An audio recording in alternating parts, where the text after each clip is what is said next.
Hello, this is Julie Lerman. Welcome back to Entity Framework Core Fundamentals. Earlier in this course, I used the SQL Profiler tool to show you some of the SQL that EF Core is sending to the database.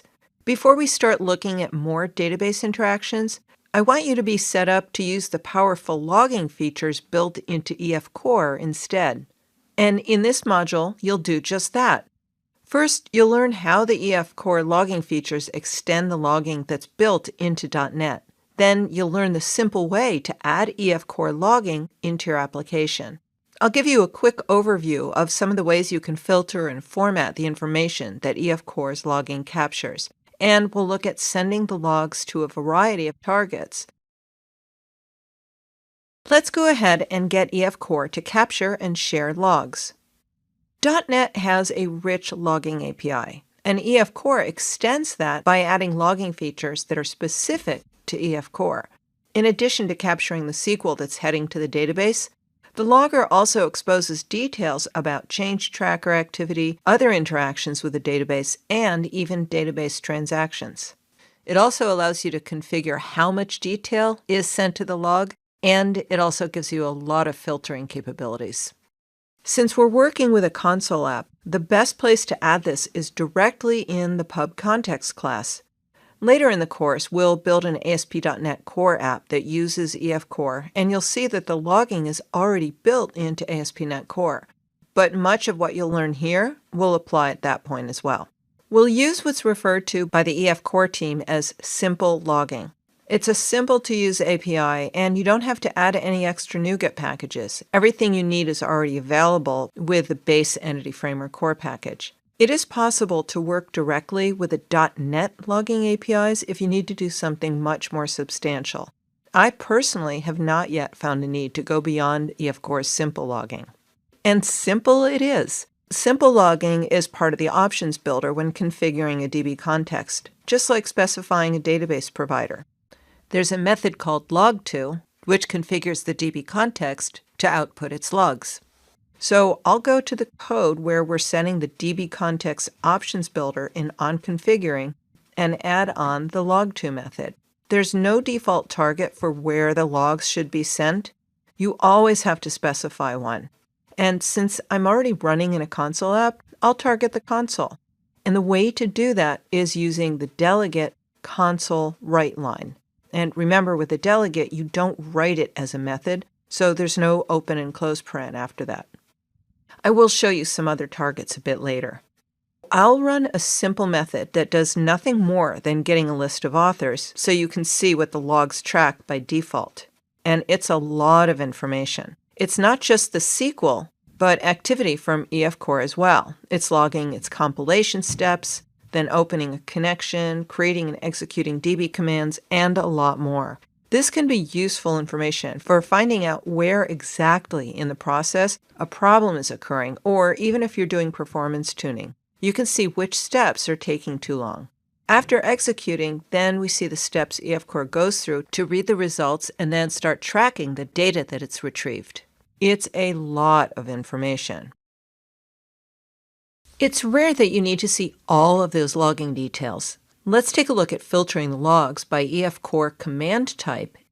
EF Core defines a large variety of message categories. You can apply a parameter to filter on one or more of these categories to include in the log. In fact, the categories are displayed in the log. So let's take a look at that log that got output already. The categories are included with each log line, so here are a few.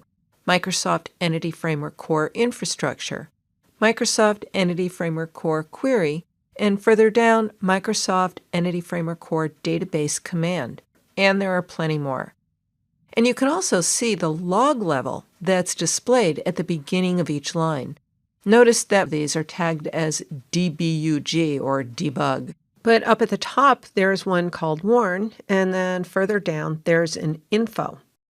And in fact, the log right before it says that EF Core is executing a command, and that happens to be a debug level log message. But the very next one, which occurs after the command was executed, is an info log level. So looking at what's available generally in the logs can be really helpful as you start determining which information you want to see. And then you can apply the relevant filters in the log2 command. I'm going to tell the logging to only show the logs coming from the database command message category. Because it's possible to add more than one message category, the parameter expects an array. So I'll create a new array with new and square brackets, and then I'll put the list, of which there's only going to be one for now, in braces.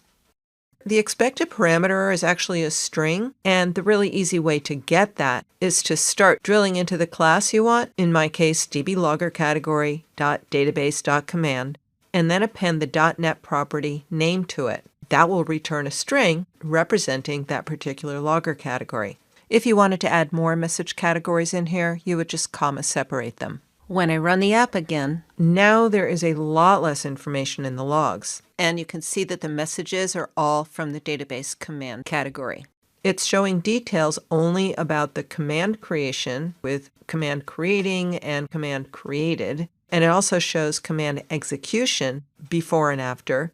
And then at the end, it shows that the data reader is disposing. Most of the command execution details are there for debugging purposes. And again, you can tell that because of the log levels in each line of the log. So I'll filter down one more time using the log level parameter of the log2 method to request only the information log levels. And notice that when I added the log level, Visual Studio added the using statement for Microsoft Extensions logging, where log level lives. When I run the query again, all I'm seeing in the log is the SQL that was sent in the command to the database. So if I am just looking to see the SQL, I can now use this instead of the SQL profiler. But with this logging, I also have the option of seeing a lot more information as needed.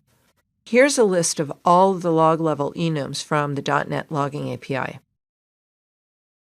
There are a lot more ways you can slice and dice the EF Core logs. Not just filtering, you can even control the formatting. Here's a list of the types of things you can control. You can affect how the logs are formatted. You can have them output detailed error information. There's a category of event types, which we haven't seen here, but you can use event types for filtering as well. There are even more ways to control what kind of information goes into the logs. But for me, the most important item on the list is the one on the bottom, the ability to control whether or not sensitive information is displayed in the logs. I'm going to demonstrate that particular feature, but for all the rest, I'll point you to the EF Core docs to learn more.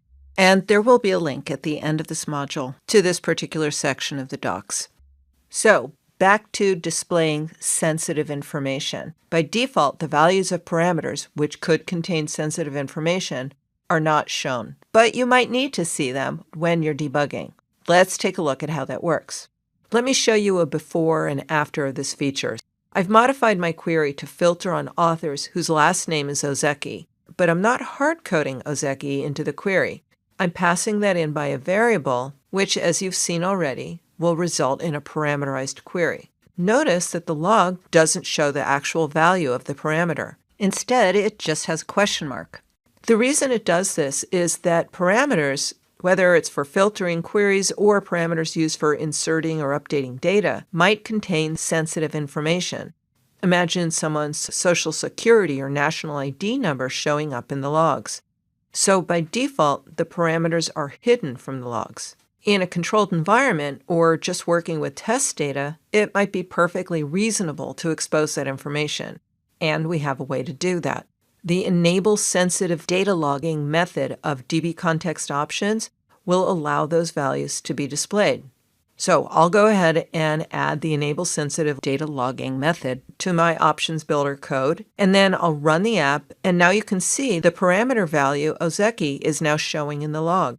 I'll be leaving Enable Sensitive Logging in place for the rest of this course so that we can always see incoming data anytime we look at the logs as we continue in our exploration of using EF Core to interact with a database.